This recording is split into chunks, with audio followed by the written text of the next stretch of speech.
God's gifts put man's best dreams to shame, meaning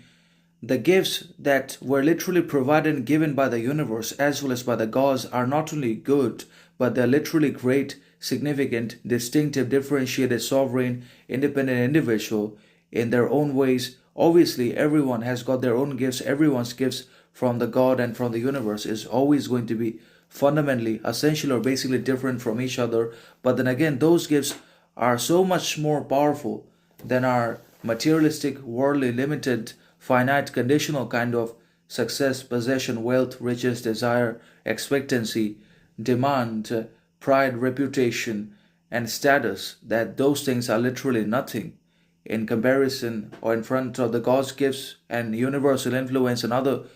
cosmic powers and virtues that we've been given and provided, obviously by the universe in the form of the souls, which contains the messages and hidden objectives and missions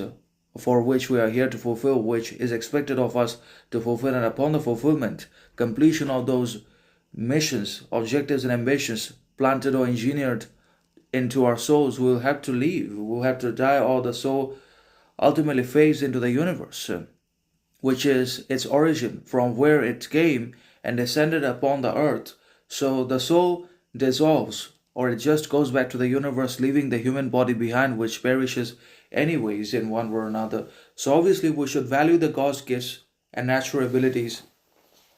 because they are powerful, invincible, great, unflinching, unshakable anyways, and they make us all that in one way or another. We should value and consider and respect and regard the God's gifts, powers, and natural abilities more than our own possession, wealth, riches, pride, arrogance, status, reputation, desire, because all those things are limited anyways. But the God's gifts are infinite, powerful, everlasting, ethereal. But whatever we have or whatever we try to possess, desire, reputation, status, these are all conditional, relative, finite, ultimately aimless, insignificant, transitory anyways, in one way or another. So obviously, whatever we have been given by the gods,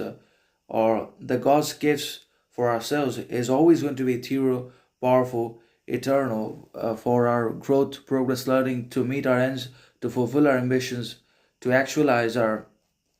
basically